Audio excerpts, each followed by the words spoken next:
It's finally time to have the satisfaction of punching a unit in the face with a spell. Actually, the units are also going to be able to cast the spell and receive the spell.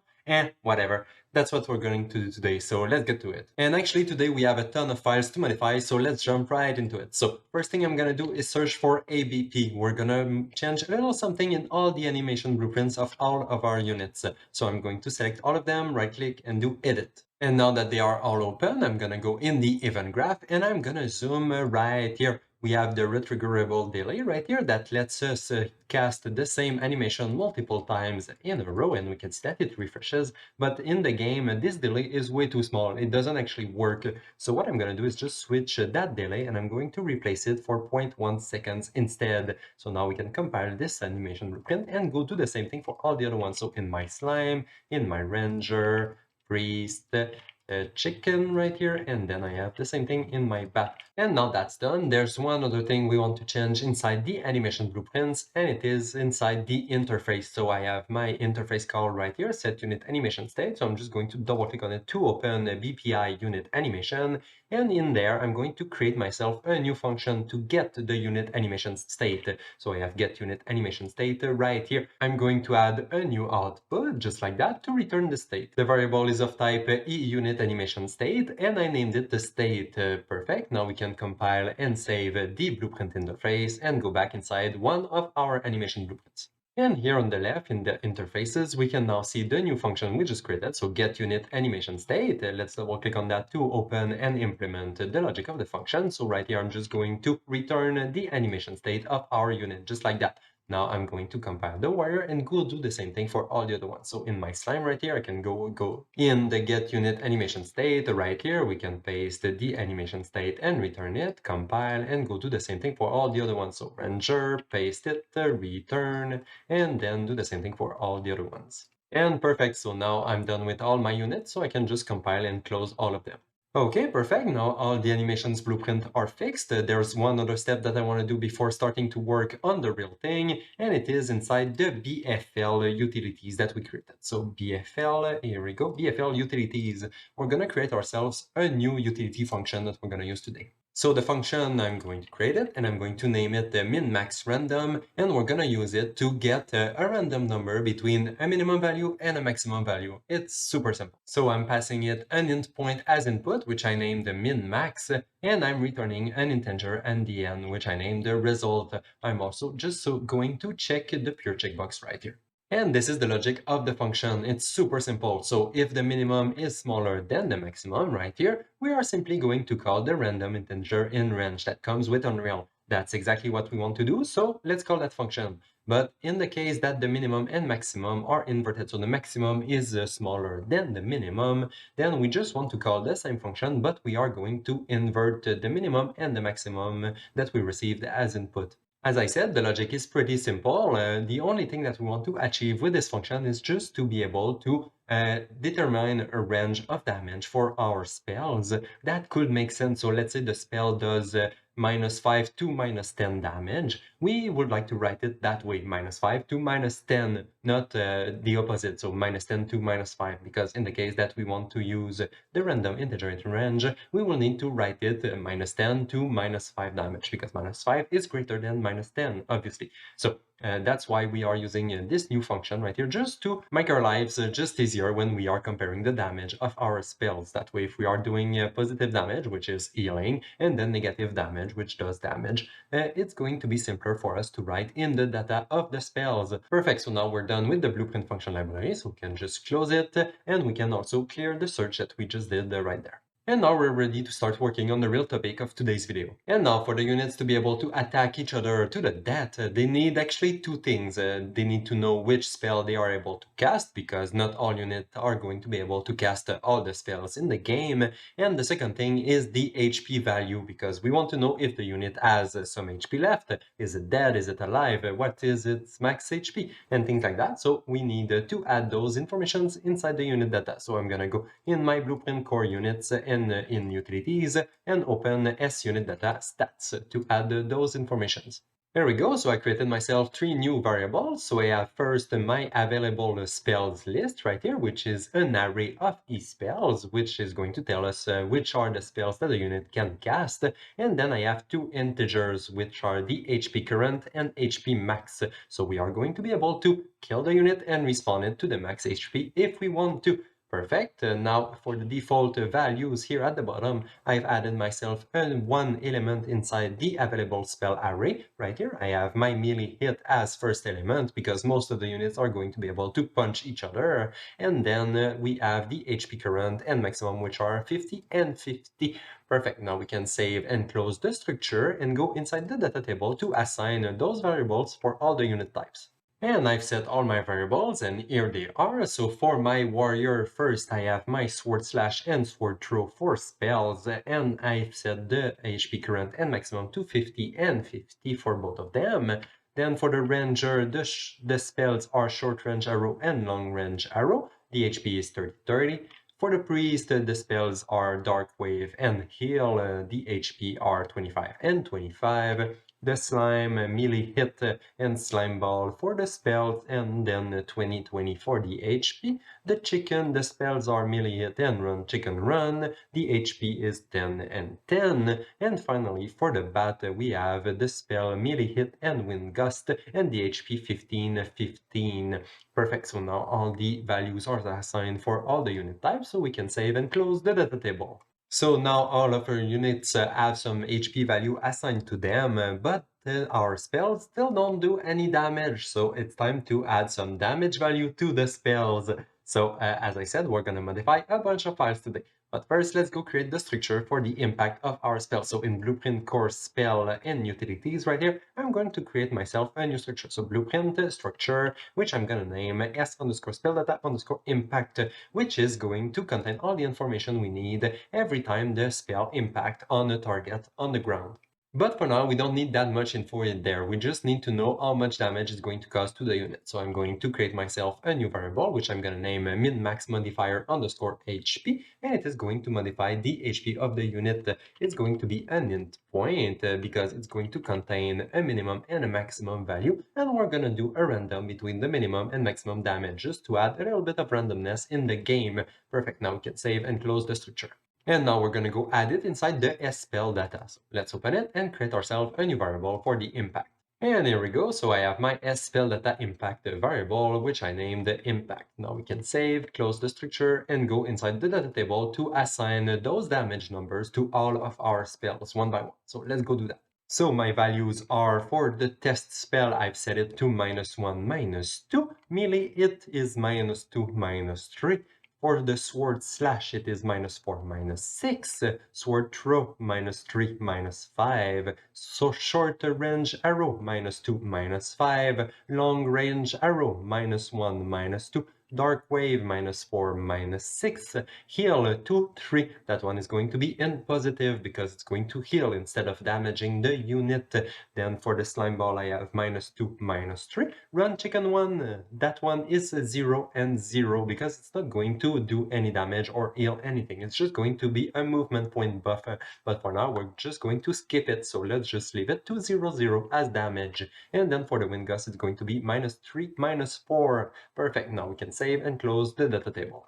Okay, well, I think we're done with all the data stuff, so now we can start working on the code itself. And there's 2 things we need to do today. So first, the unit have to cast the spell, and then the unit have to be hit by the spells. And since the casting part is easier and simpler to do, we're gonna start with that one. So let's go do that. And the first thing we have to do is to populate the spell bar based on the selected unit. So I'm gonna go in my debug menu. In my action right here, we have the button action cast spell. So let's open it and go directly in the graph. And here, to be notified every time the selected unit changed, I'm gonna go in the construct and attach myself to another callback that is inside the player action. So from the player action, I'm gonna drag and search for assign unselected tile changed. I'm going to select that one. It's going to create an event for us, so I can just quickly rename it just like that. And I'm going to move it at the bottom right here. I'm just going to attach my callback right after the other one. So we are hooking ourselves to both callback one after the other, and it is going to call this event right here. And then every time that happens, we're going to move down here to do the logic of the event. But the first step is to make sure that the currently selected action is this action. We don't want to execute all that logic every time this happens when another action is selected. We just want it to happen when this action specifically is selected.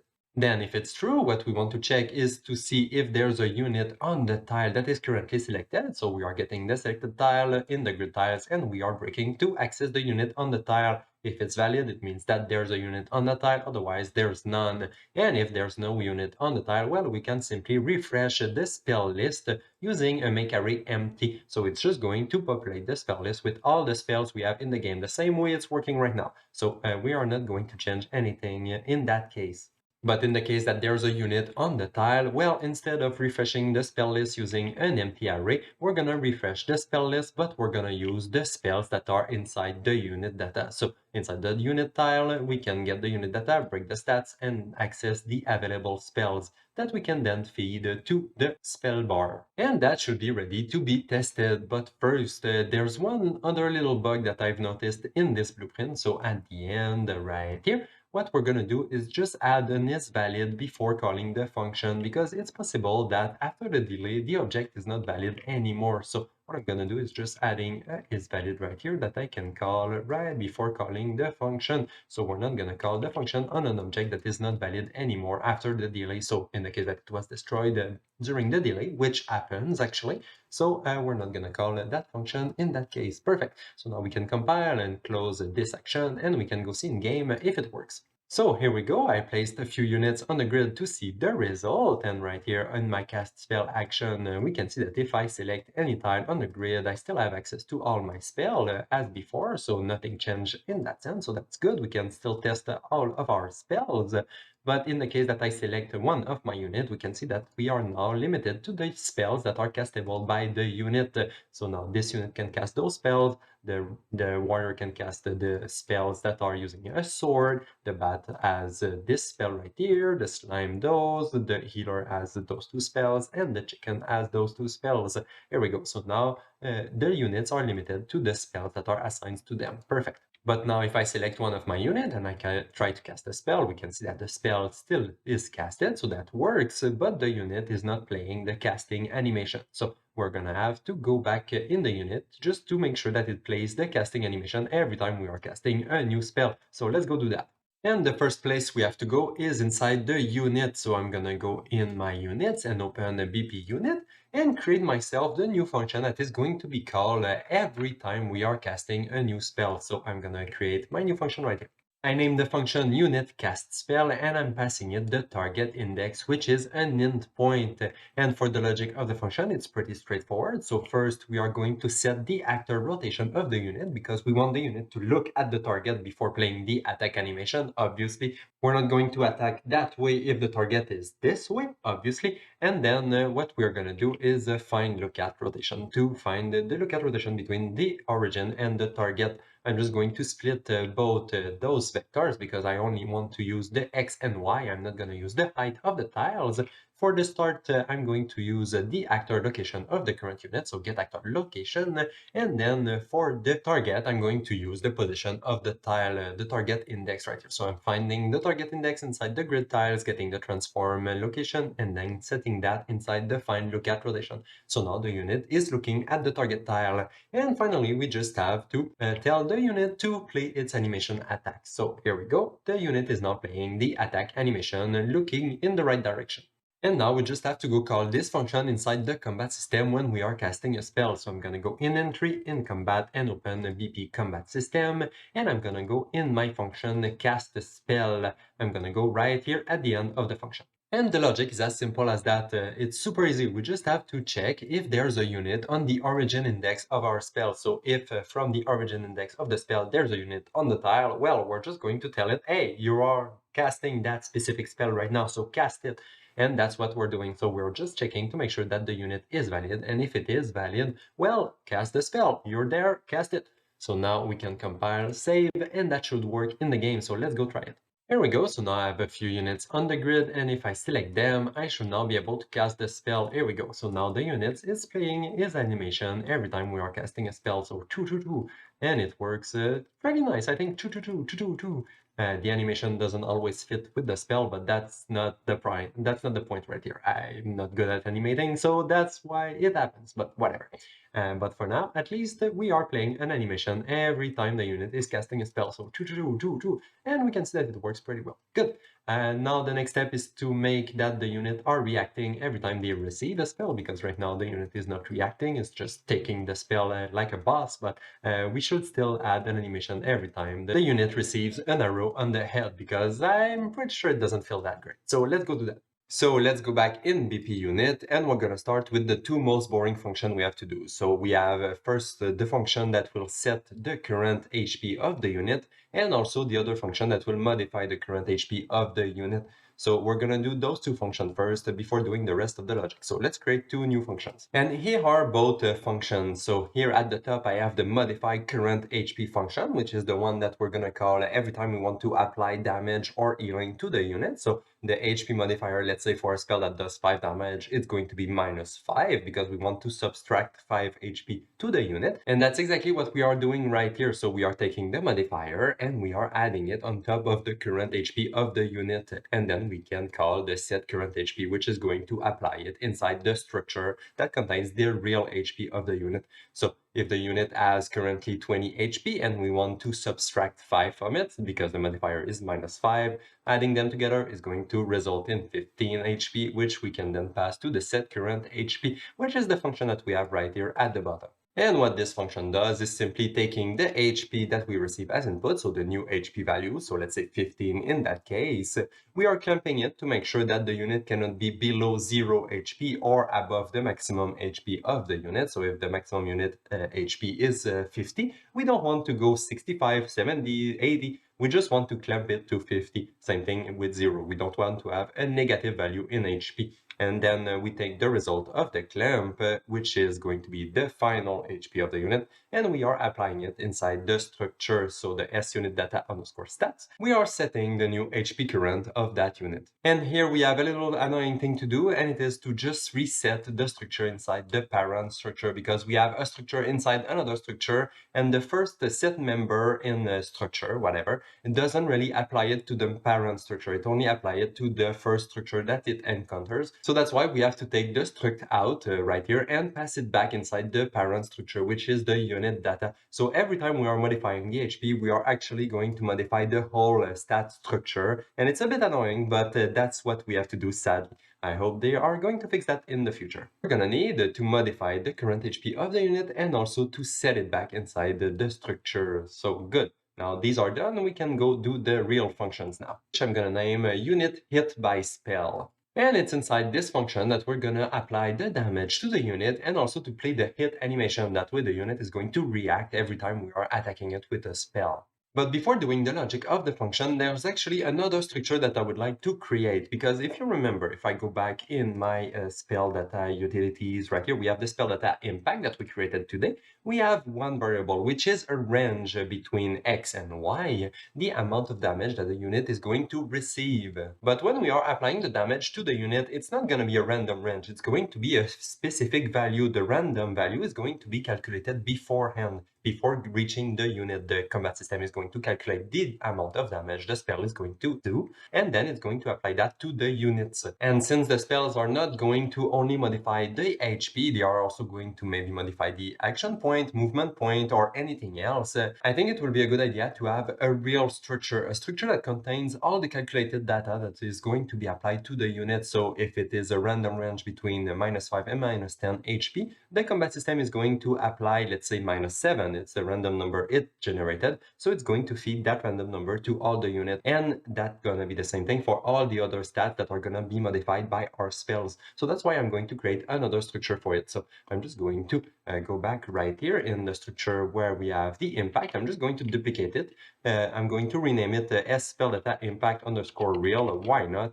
I'm lazy, and then we can open it. And instead of having an int point right here, I'm just going to have an integer, which is going to be the modifier HP. There we go. So that's going to be the real modifier HP that we want to apply to the unit. So now we have that new structure. We can go use it inside the BP unit right here as input. So I'm going to create myself a new input for it. And here it is. So my new variable is of type s spell data impact real, and I named it spell impact real. So that's going to be the input of the function, and for the logic is pretty simple and straightforward. First, we have to check if the spell is modifying the HP, because we don't want to modify the HP of the unit if the spell is not going to modify its HP. So if the spell is only modifying the action point, movement point, anything else, we're not going to modify the HP because that will not make sense. It will be completely useless to do it. So let's just make sure that it's not equal to 0 before we are modifying the HP. And if it's true, well, it means that we have to modify it. So let's modify it.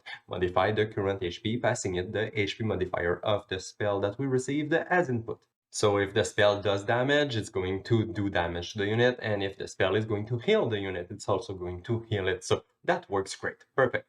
But now if we are doing damage to the unit, it will be nice to play the damage animation. It will be nice that the unit react to that damage. So let's move a little bit to the right and do that. So if we are damaging the unit, so if the HP modifier of the spell is smaller than 0, so if it's a negative, it means that we want to hit the unit. We don't really want the unit to react when it receives a heal, because I don't have an animation for that, and it would be weird to play the hit animation every time we are healing it. It would be like, ouch, ouch, thanks for the healing. That doesn't make sense. So that's why I'm just checking to make sure that the value is negative before playing the hit animation. So once we know that the spell is going to hit the unit, we're going to continue to the right, and then we're going to check another thing. We're going to check to make sure that the HP current of the unit is not equal to 0, because if the unit is equal to 0, if its HP is equal to 0, it means that the unit is dead. And if the unit is dead, well, we don't want to play the hit animation. We might want to play the death animation instead. And that's exactly what we're going to do. So if the HP current of the unit is now equal to 0, it means that the unit is dead. So let's play the death animation. Otherwise, we're going to play the hit animation. The unit is going to receive a few hits over and over and over until the unit dies, and then it's going to play the death animation. Perfect. So now I think we're done with the unit and we're ready to go call this function inside the combat system. So I'm just going to compile and save it and go in the combat system to do the rest. And here the first thing we have to do is to add a little sequence right here before playing the animation of the unit that casts the spell, because this is the animation of the unit that is casting the spell. So this is the casting spell animation. And here it's going to be all the units that are going to receive the spell. So all the units that are going to receive damage from that spell are going to play their animations right here.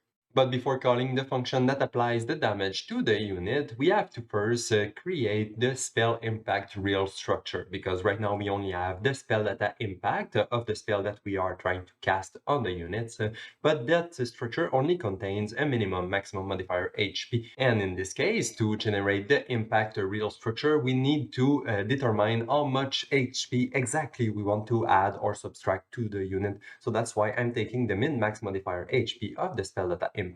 I'm doing a MinMaxRandom to calculate one random value, one real value that we want to apply to the unit, and then we can make the spell data impact structure right afterwards. And that spell data impact real, we can simply promote it to a local variable to reuse it and apply it to all the units. So I'm just going to name it the spell data impact real, actually just spell impact real, and I'm just going to connect it like that. So now we are calculating how much damage we want to apply to our units, and that's what we are saving right here. And to apply the spell data to the unit, I'm just gonna go on the right here a little bit, and we're gonna start by looping through all the attack indexes, because if we are casting an AoE spell, it's going to affect multiple indexes at the same time, so it's possible to attack multiple units at the same time. So that's why we have to loop through all of them. And for all those indexes, we're gonna look inside the grid tiles to see if there is a unit on that tile, because it's possible that there's a unit on it. So if there's one, well, we're gonna just save it inside a local variable that I have just right here, the unit variable that I just created, because I'm going to reuse it a few times at the end of the loop. So that's why I'm just saving it inside a variable. It's going to be a little bit cleaner. So good, we now have the unit that is on the tile. We just have to make sure that that unit is valid, because it's possible that there's no unit on that tile. So that's why we are checking if there's a unit on the tile. And if there's a unit on the tile, well, we want to apply some damage to it. So that's why we are calling the unit hit by spell function just right there. So we are getting the units that are on the grid, and then we are applying the unit hit by spell function, which is going to do damage to them. Perfect. So now we should be able to go back in the level and press play, and the unit should react now when we are attacking them with spells. And here we go. Now you can see that if I click on that unit with the spell, we can see that the unit reacts every time we are hitting it. It doesn't react at the right time, I think. It reacts before the arrow reaches its head, so that's something we're gonna have to fix, and that's gonna take a little bit of time, but we're gonna fix it. But also, the other problem that we have, okay, here we go. Now I killed the unit because its HP reached 0, so that's good. The unit is not dead, but it's still possible to hit with the spell, and it respawns and die, respawn, die, respawn, die, and that's not really good. We should not be able to hit a unit that is already dead, so that's something else we're gonna have to fix. So we have to fix that the unit doesn't react at the right time every time we are hitting it with a spell, and we also have to fix that the unit can be still hit by a spell if it's dead. And also it would be nice if the unit would respawn after a little bit, just so it's easier to debug. I think we're going to start with that. We're going to respawn the unit, make sure that it cannot be killed multiple times over and over and over, and then we're going to fix the timing issue because that's a bigger one. So let's go do that. So let's go back in the combat system, and right here, before calling the unit hit by spell, we're just gonna make sure that the unit still has HP before attacking it with a spell, because if it doesn't have any HP, so if the HP current of the unit is equal to 0, well, we don't want to affect it with a spell, because in the real game, that's not gonna happen. And that's exactly why I added a little to do here. I'm gonna fix that later on. We're gonna change that bit of code right here, because when we are in the real game, that's not gonna really happen, because we're gonna remove the unit from the grid in that case. But in the debug menu, well, we want to have the unit still on the grid because we want to be able to respawn them, and that's actually what we're gonna do right here afterwards. So if the unit dies during that spell, we're gonna respawn it. But first, before being able to do that, we need to go create a new function in the BP unit. So I'm gonna go in the BP unit, and I'm actually gonna go in the event graph this time. And I'm gonna go right here at the bottom. We're gonna create a new custom event right here. And here it is. So I named it debug underscore respawn after a few seconds, because that's exactly what we're going to do. We're going to wait, let's say 2 seconds, and then we're going to respawn the unit.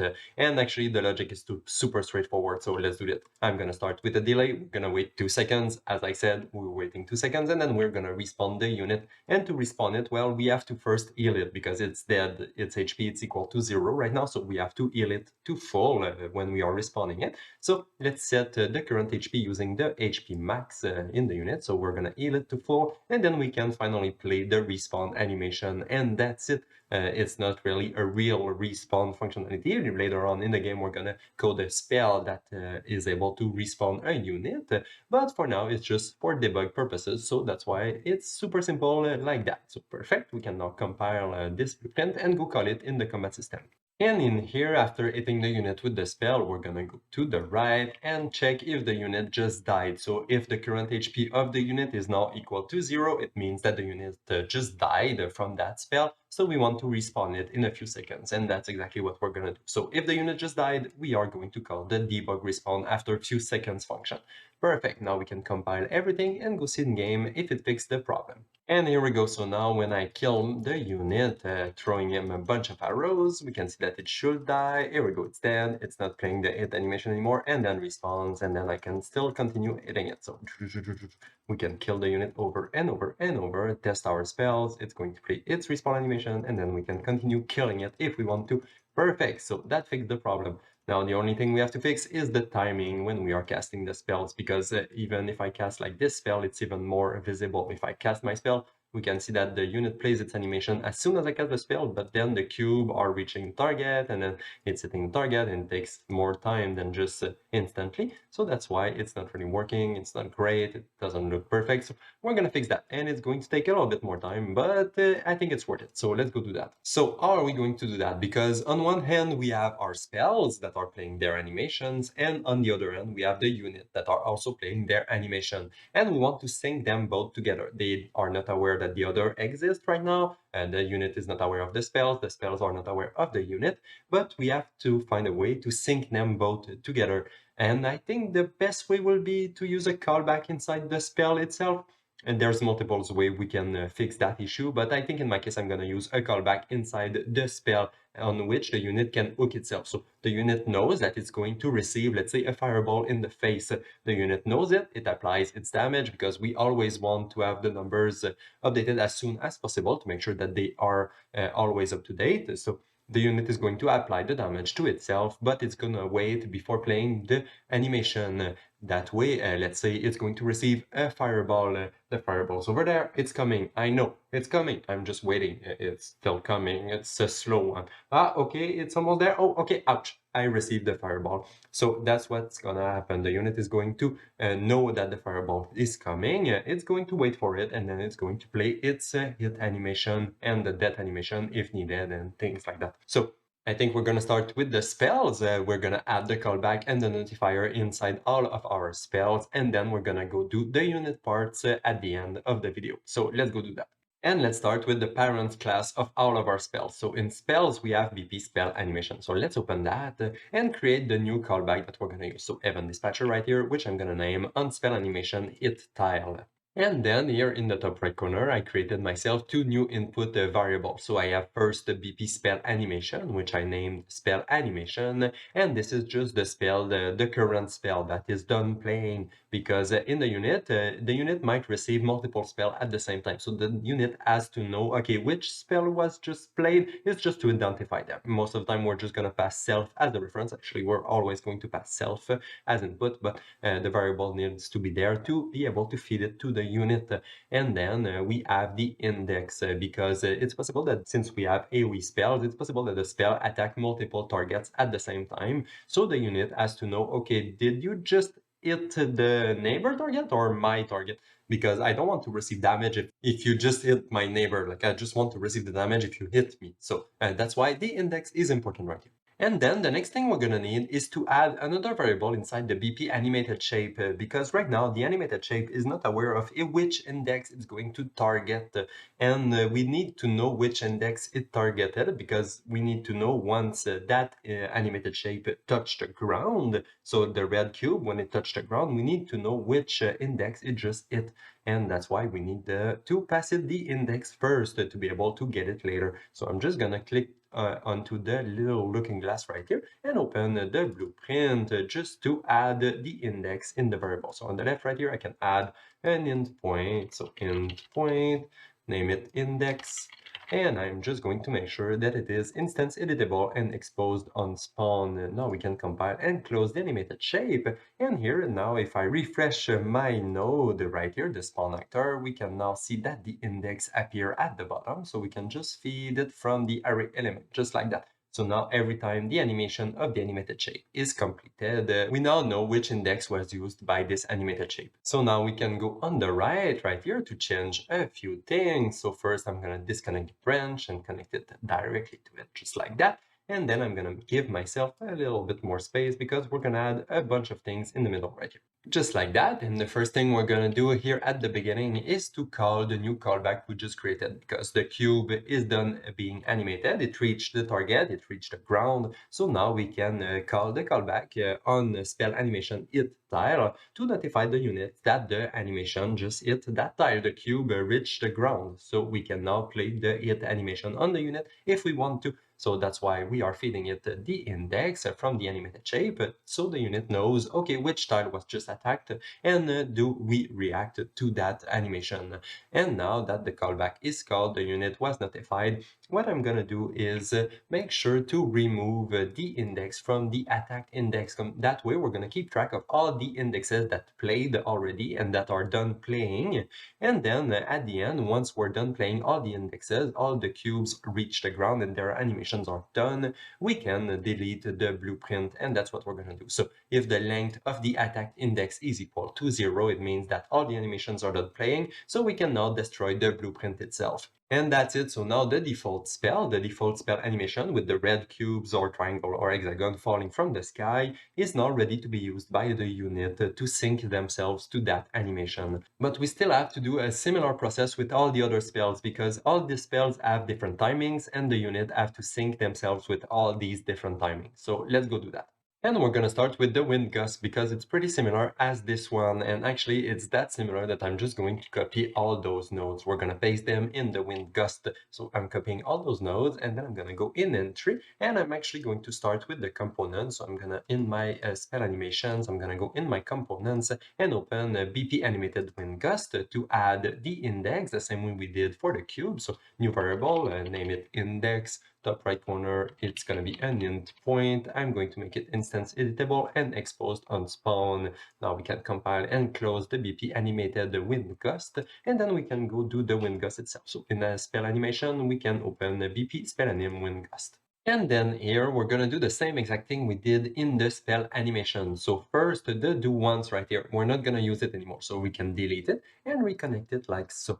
Then we have the spawn actor that we have to refresh to have access to the index. So right click and refresh node. Now we have access to the index, which we can connect from the for each loop, the same way we did in the BP spell animation. Here we go. So now the index is fed to our animated WindGust. Now that's done, we can go at the end right here and paste the code that we copied from the spell animation. Here we go. I'm just going to delete this node because we're not going to need it, because we're going to call the rest of the code just like that instead. And then from the animated chat, we can now get the index. So get index. So once the animation is done, we're going to pass the right index to the unit so it knows that it can now play its hit animation if it was under that specific tile. And then we're almost done, but we still have one little thing to do, and it is concerning the target index. So if I come back right here, we can see that we were never spawning any animated WindGust for the target index, because that's the origin of our spell. Everything spawns from the middle and go all the way around it. So we don't want to spawn an animated WindGust at the middle that will just stay in the middle and hit the target in the middle. Instead, we're just going to hit the enemy right away. If there's a unit on that specific tile, we're just going to play the hit animation right away on the first frame, because that's where the spell comes from. So it makes sense that the unit is attacked right away. So what I'm going to do here is go at the end and copy both the callback and the remove right here. So I'm going to copy all those nodes, those 4 nodes, and paste them at the beginning. So I'm going to remove the target index at the beginning. We're going to process it right away. So on the first frame, we're going to notify the unit that the target index was attacked. So I'm just going to copy paste the target index right here. So notify the unit so it can play its hit animation right away. And then since that animation was processed already, we can remove the target index right at the beginning, just like that.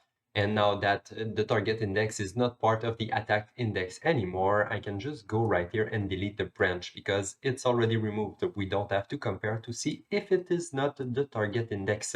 Here we go. So now we can compile and save, and we're done with the WindGust animation. So we can just close it. And now we have to go do the same thing in all the other spell animations, but it's going to be way faster and simpler since all the other animations are not spawning any other objects. They are all in one contained objects for every spell. So it's going to be way simpler. So what I'm going to do is go in my content browser and select all my spells except the WindGust, because we already did it, so we don't have to do it again. And then I'm just going to edit all of them at once. And now that they are all open, I'm going to start with, let's say, sword throw. They are all the same, so it doesn't really matter which one we start with. But here we go. I am in the sword throw event graph right here. I have my timeline. This is the update pin, so this is where the animation is playing. And I'm going to go at the end of the animation, so right here.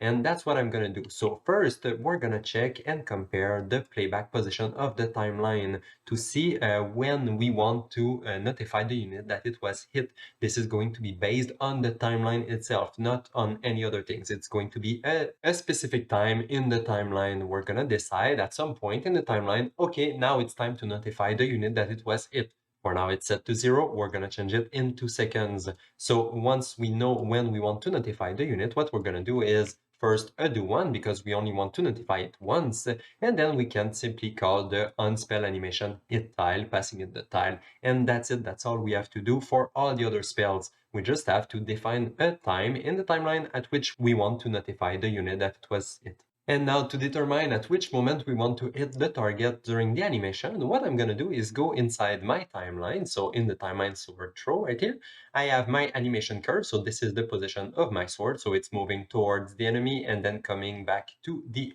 origin, so myself. So when do you want to apply the damage? So let's say 0.25 seconds. I think that will make sense. This is that position right here, which is pretty close to the target, or maybe 0.30 seconds. I think that will be good. So maybe something in the middle, so maybe 0.28. Doesn't really matter. You can tweak it as you want, as long as you put it like inside the length of the timeline. So my something smaller than 0.25, 75, I mean, that would work. But in this case, I think 0.28 would be a perfect choice. So I'm just going to go back in the event graph and do 0.28 as a value.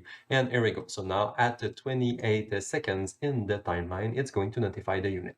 And now it's time to do the same thing for all the other animations that we have here at the top. So it's going to be pretty similar, and actually it's going to be exactly the same. So I'm just going to copy all those nodes. I'm not going to copy the timeline because the timeline is going to change per spell, but I can copy all of them right here. And then I can go in the next spell. So in the sword slash, which is the next spell I have at the top right here. So I have my timeline in the event graph. So I'm going to do the same thing. I'm going to go at the end and paste all my nodes. Here we go. During the animation, I'm gonna take my timeline variable and paste it right here. So it's feeded to the playback position. It's fetching the playback position of that new timeline. So timeline sword slash. And now we just have to set the new timing. So what I'm gonna do is go in my timeline. So let's open it and look at the curve. So here my animation starts at the beginning, swing a little bit backward and then swing forward until it reaches the target, pretty much at the end of the animation actually. But I think it will be nicer if it happens a little bit before that, let's say 0.04, zero point 0.4. I mean, I think that will make sense that the unit is notified a little bit before. So I'm going to change the 0.28 for a 0.4 instead. And you can always tweak that value if you find any other value that makes more sense. Oh, perfect. We're done with the sword slash. So what I'm going to do is just copy all those nodes again, the same way we did, and go in the SlimeBall, which is the next spell. So I'm in the event graph. This is my timeline. This is where the animation is played. I'm going to go at the end and paste that bit of code. So here it is. Now I'm going to take my timeline on the left and feed it into the get playback position. And now we just have to adjust the timing. So I'm going to go in my timeline. So let's open the timeline and look at the curve. So here I have my location alpha. It starts at the origin and ends up on the target right here at 0.6 seconds. But I think it will be nicer to notify the unit a little bit before. So let's say 0.55. I think that will make sense. 0.55 right here, just before. So what I'm going to do is go back in the event graph, go at the end where my number is, and update it with 0.55. Here we go. So now we're done with the SlimeBall. So we can copy, compile, save it, and copy all those nodes inside the next one. And we're going to do the same thing for all the other ones.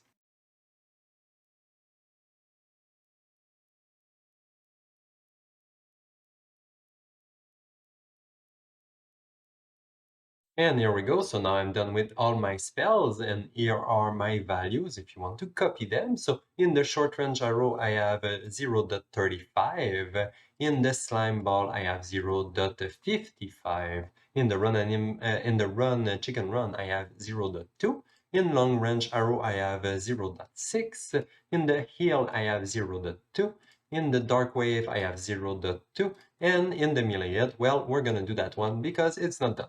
And for that one, it's even simpler. We just have to call the callback before calling the complete spell animation. So here we go. I'm calling my callback right here and then complete spell animation. And here we go. We're done with all of our spells. So we can save and close all of them.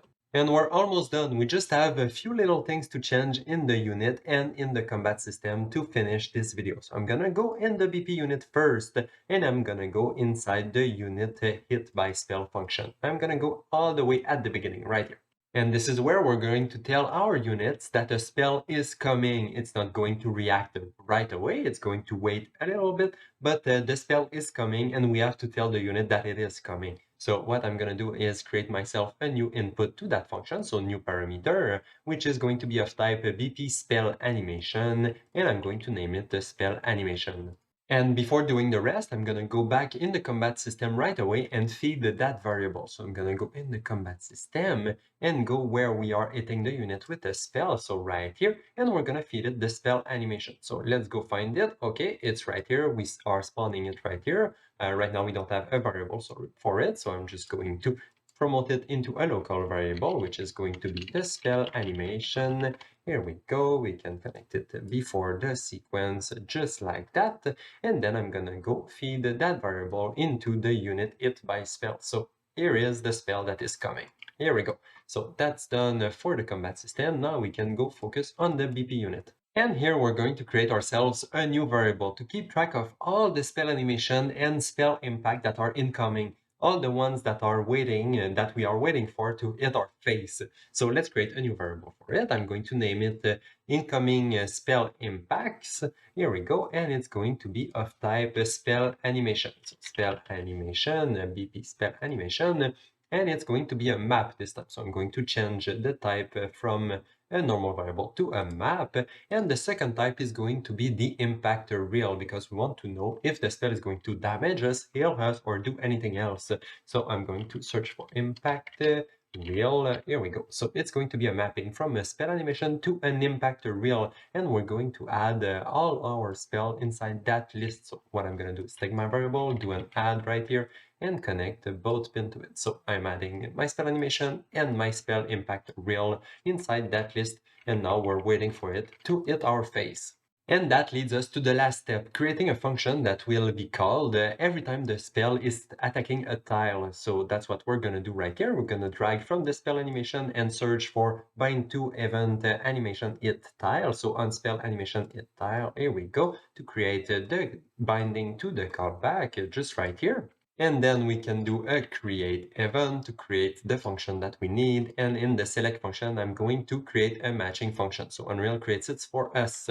I'm going to rename it unspell animation it tile because it's prettier. And here we're going to do a few checks before telling the unit to play its animation. So first check we have to do is the index. We want to make sure that the index that was just targeted by the spell is the same index as the index that the unit is on, because if we are targeting a neighbor, it doesn't matter for that specific unit, so we're not going to play the animation. So that's why we are comparing the index right here. Is it the right tile? And then the next check that we have to do is the check to make sure that we didn't already process that spell, because I don't think it should happen really. It shouldn't happen if you didn't make any mistake in your code, because you're supposed to only call that callback once per spell, or actually once per tile per spell. But in the case that this callback is called multiple tiles for some reason, or in the case that you process the spell in another function, maybe in the future, I don't know. But I think it's nice to have a check right here just to make sure that in the case that this callback is called multiple times for no good reason,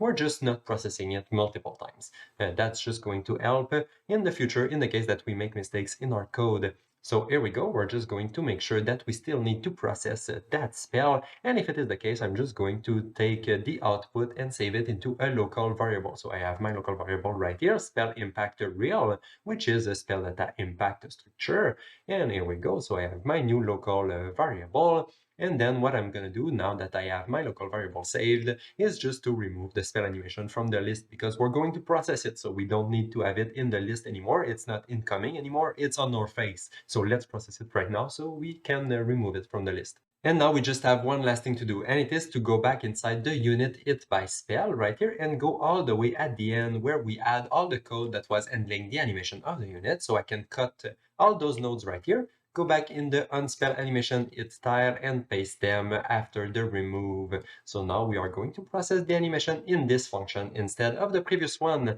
Perfect, now we should be able to compile, save, and go test it in game.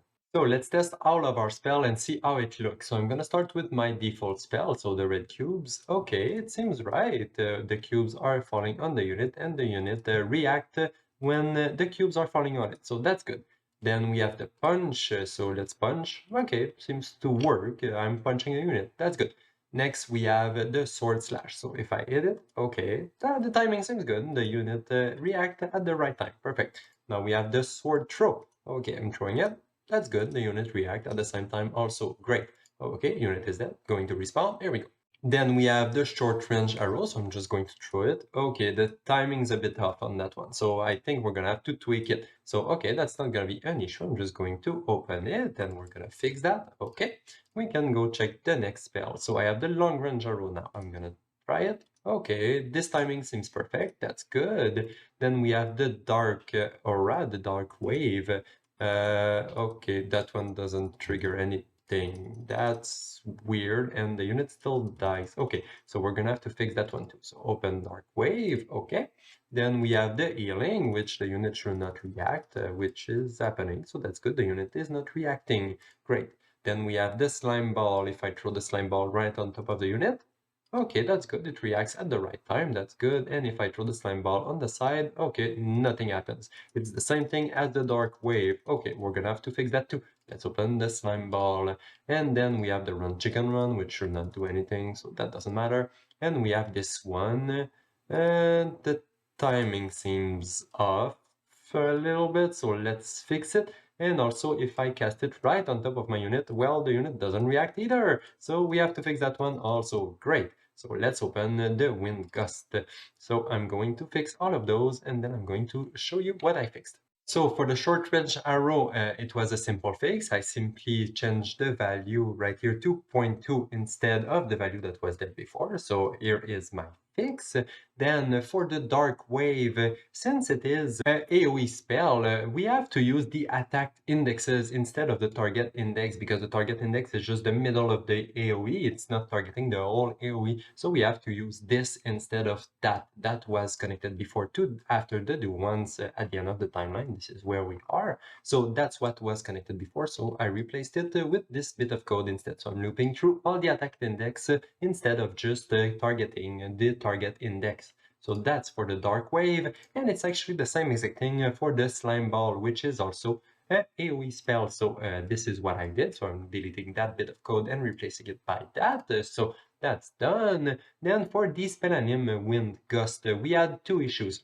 The first one is that the initial tile, the one that we are targeting, is not working. So that's just because the spell is happening way too fast. It's happening on the first frame, and the unit doesn't have the time to register itself to the callback and then receive the information. So that's why I'm just adding a little delay right here at the beginning. It's a cheap fix, but it's good enough in this case. So I'm just going to compile and save that. And I've also changed something in the BP animated WindGust because the timing was a little bit off. The unit was not receiving the impact at the right moment. It was receiving it way too late. So instead of, so that's what was connected there before, the call shape animation completed at the end of the timeline, which made sense, but it doesn't work in this case because we want to notify the unit a little bit sooner than that. So what I'm gonna do is delete this that was connected right there and reconnect the delay and the destroy after as before. And then instead, I'm doing the same kind of logic that I am doing in all the other animations. So I'm checking for the playback position,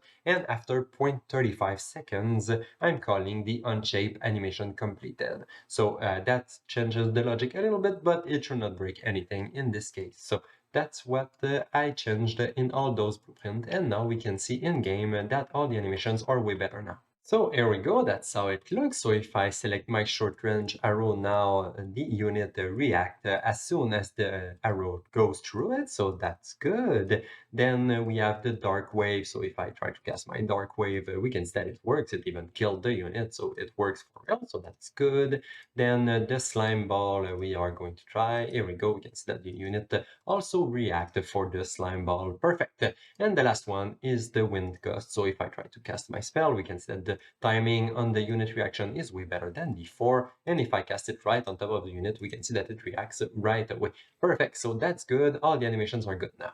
But there's still one last little thing that I want to change before ending the video. I know I said that multiple times today, but this time is the last time for real. And it is because when we are spamming the unit with spells, here we go, we can see that the unit death animation played multiple times. Actually, it was triggered multiple times. And this is just because between the moment the unit is dying and dies, we already have multiple arrows in the air that are ready to attack the unit. So when they reach the target, they are going to kill it because the unit HP is now 0. And that's why it happens. So what we're going to do is just making sure that the unit is not already dead when the arrow arrive on its head. And then we're going to prevent it from dying again if it's already dead. So let's go do that real quick before ending the video. And it's going to be inside the BP unit in the on-spell animation it tile. Right here, we are triggering the death animation. And right before triggering it, we're just going to make sure that the unit is not already dead. So right here. But before doing that, we need to create a new function to access the current animation of the unit. So create yourself a new function right here. And this is how it looks. So I named my function getAnimationState, and I'm simply calling the new interface function that we created at the beginning of the video, so long time ago, but this is where we are using it. Here we go. So we are getting the animation state from the animation blueprint and returning that at the end. So I'm returning the state at the end, and I'm also going to make the function pure just so it's simpler to call. Here we go. Now we can go back inside the other function before calling the dead animation. We're just going to make sure that the animation state of the unit is not currently equal to dead. So we're just going to connect that right here before calling the dead animation. And that should be it for today. So just going to go back in the level to see if it worked. And here we go. So now when I cast my spell on my unit, we can see that it receives all the hit. And as soon as the unit dies, here we go, it stops triggering the animations. It's just dead and it stays dead until it respawns. And then it starts receiving the animation again and again and again. So it works way better than before. Perfect.